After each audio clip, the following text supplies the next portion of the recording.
So Mindy, I noticed we're missing one important part of our historical ensemble here. Oh yeah. Especially when we'll be cooking. Especially when we're cooking. Yeah. Didn't 18th century women tend to wear aprons? Oh yeah! Aprons! I guess we should get our aprons We should on. get some All aprons. right. Okay. Okay. Here we go. Yep. Historical accuracy Oh, my is favorite. very important to us. It's so important to us. It's one of the highest ranked. It's what we take very seriously. Yes, so here. seriously. George Washington would be proud. George Washington would be so proud.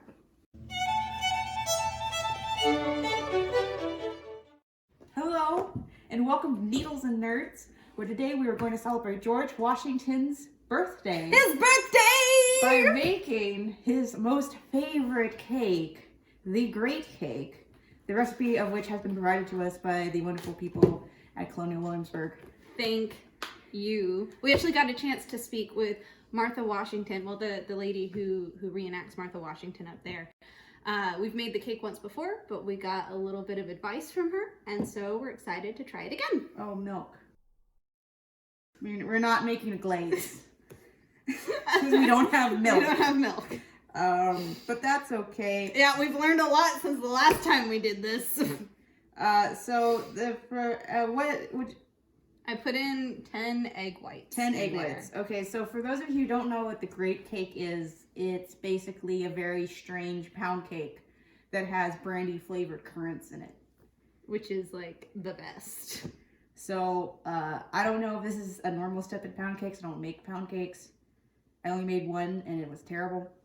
Well, and then this one, but this one's weird. But we're going to start by making a meringue, which is stiff peaks from egg whites. We have 10 egg whites at room temperature, and we're not going to go straight to 10. But we could just, can we put it up to 11? Does it go to 11? These don't go to 11. What? Fun fact, this girl made macarons once. It took me 8 tries. We're not professionals at all, but she's more professional than I am when it comes to baking. So, this is my cake second. So we'll see. This is so much easier than the last time we did it. As long as like a stand mixer makes it infinitely easier. That's so weird. We're filming, right? Yeah. Should we talk about the Yeah, we're good.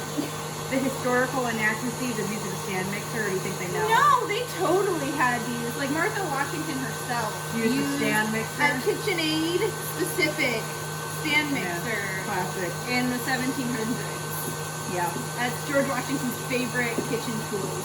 Yeah. We've already expanded by about 3 times, so Look at that. That's just great. Yeah. More noise. You know what I appreciate about us?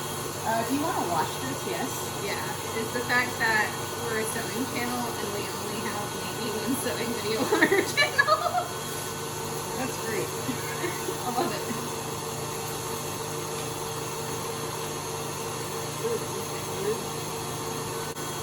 Oh, wait. Oh! I do not want to overmix these eggs, and I think I might have. Oops. Is it over? Or is it just right? It's over. It's over. Well, that's what we got now. So don't stop looking at your eggs, because they go surprisingly fast. I forget what overdoing them does to the final product. We'll find out! But I don't think it'll do a lot to this. Mixer, cream. We want to cream the egg whites and the butter and the sugar. Yeah. So we're start with butter and sugar, right? Yeah, cream, butter, and sugar first. Technically, since I've upgraded and I bought a second mixing bowl, we could also do this with a stand mixer if you want to. Yes. So is it all the butter? Yes, it is 1 pound of butter. Good classic Southern cooking. Yep. She was a Virginian, Martha. Those Virginians. So 1 pound of butter. Along with 1 pound of sugar. 1 pound of butter. Oops. Don't put put that in there. Wait. We gotta get the sugar in there. No. We start with Just the butter? We mix the butter until it's already broken down, and then we add sugar. Oh, I thought the sugar helped break it down. I'm pretty sure the sugar helps break it down. No, I read the instructions. Oh. I'm the one with the rules. Okay. It says to cream butter until light, add the sugar. Oh, okay, stop.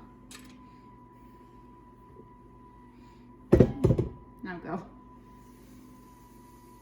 That's a pound, right? Mm-hmm. Okay, because the flour is 2 pounds. So we have to measure that one. Oh, there it goes. There we go, okay. But we don't really... You want some nice footage of that? Oh, yeah, bring it in. Bring her in. Look at that. Where's my... You don't live in a house for like 6 months. The next thing you know, all of your stuff is somewhere else, and you don't know where it is. Can I poke this out? Yes, this you can do that. I need it scraped down the sides. Ah. I was more worried about this that wasn't getting it. That's a good point. I mean, that's gonna mix it anyways. I mean, Let's just go, man. Let's just go. but it's protein, so if you just break the protein What's up, that? It's fat. The whites are the protein. I mean, I'm sure there's some protein in there. there's protein but in everything. I'm protein. Even your protein. Watch your sleeves. You did a good job, buddy. Stand mixers make my life so easy. This was awful with a hand mixer. Be careful Thank you. with your white flounces. Friends don't let friends get their flounces and eggs. Oh, we're supposed to fold that. So we won't mix that anymore. So we're good. Yeah. Well, I knew you were supposed to fold in the... I knew that. I didn't think we had to fold in the... Yeah, I don't get that. Because usually you cream them in, I thought. Yeah. Well, yeah, that's what I thought too. So I'm okay with this. So we're now done with the stand mixer. We've finished that portion of today's program. We're just gonna make audio just so much better. So now we're gonna fold in. Wait, we didn't do flour yet. When did we do that? We do flour. I feel like we're doing this worse than last time. Don't we do? Add spices. Butter, separate the eggs. Oh, the flour does come after the eggs. Remember we fold the flour in? Yeah, okay, I'm just gently... I do remember that.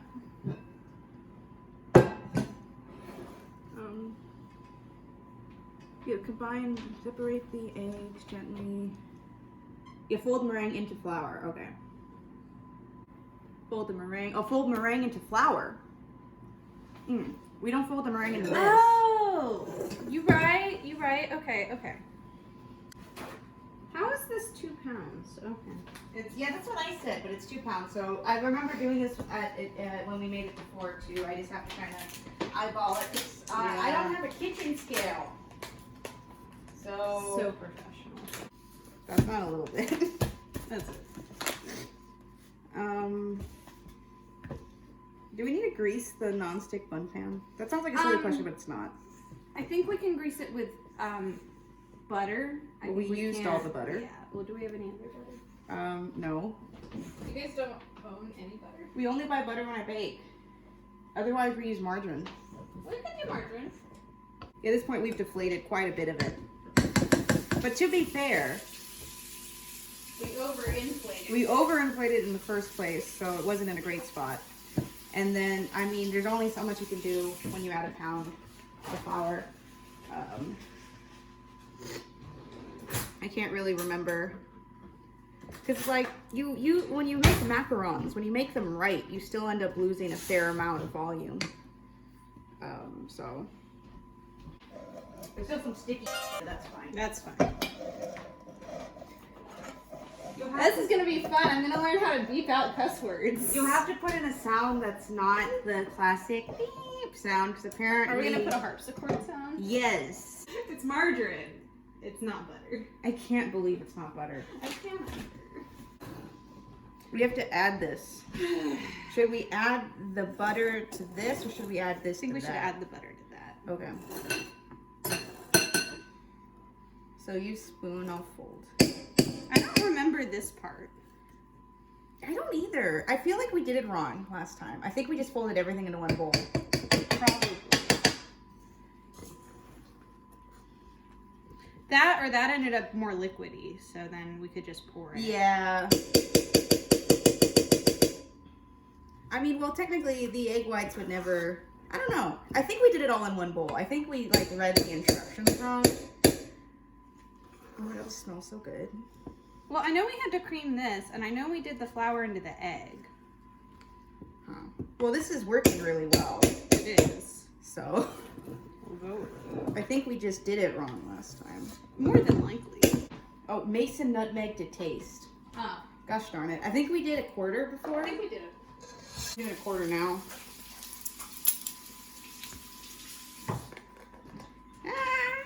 Although, I feel like, didn't we say the spices could be a little bit more last time? You want a little bit more? Why don't you do like a quarter and then an 8? Now, we're going to take boozy currants and fold it into the mixture. After we dry them. Because it can't be too boozy, or else the mixture gets too wet. Only just boozy enough. This technique is called, I don't know what I'm doing. You need 8? Yeah. Okay. We all good over there? Yeah. Great. Here's half of them. Okay, I'll start folding those in. Seems pretty well dried. You can deal with that. Yeah.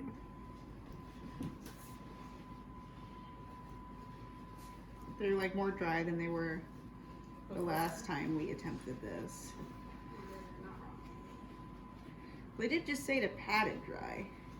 But like, they also did say to pat it dry. Yeah. So, boozy currants that you have to buy online. We use blackberry brandy, so I'm interested in seeing how that changes the flavor. I mean, to me, alcohol tastes like alcohol. But yes, ideally this will taste nice and the complicated. currant flavor seems to be pretty strong this time around, actually. Well, the blackberry probably like strengthens it. It's probably a similar flavor. Probably.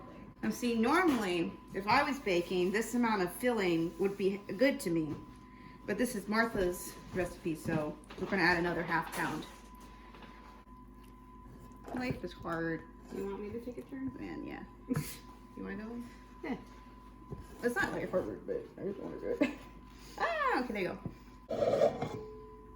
One. I'll hold you pour. Okay. Find yourself a buddy. Makes make this a lot this easier. Easier. Oops.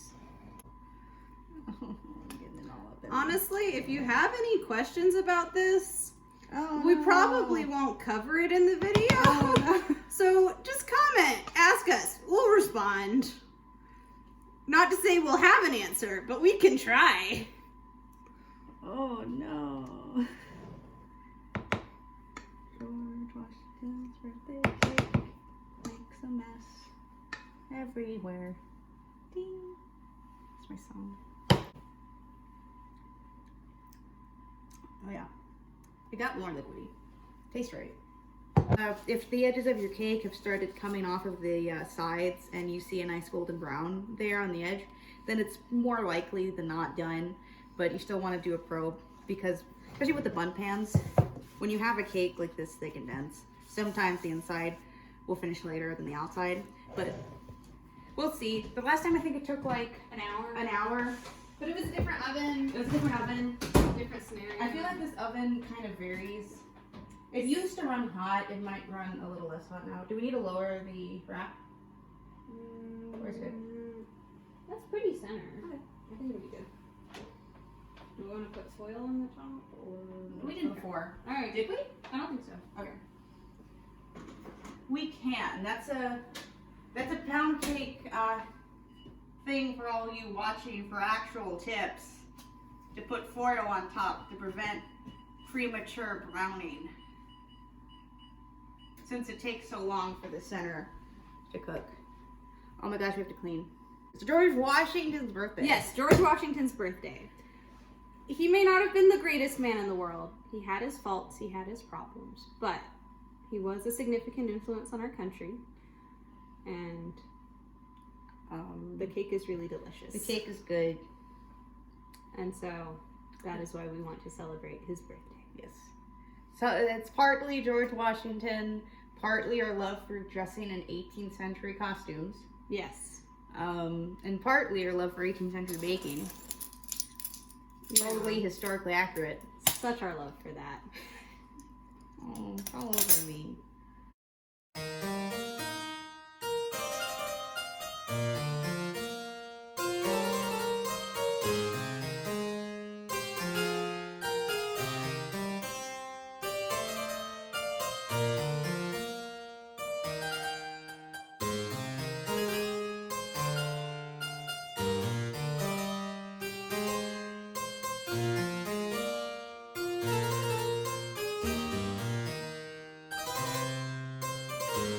But yeah, that's our Burned It Up Banner ripoff. It's kind Inspired by. I mean, I always wanted to do a baking you're not thing wrong. anyway, in costume. George Washington's birthday, I'm just saying Dolly Madison's birthday's in May, and I've always wanted to make homemade ice cream.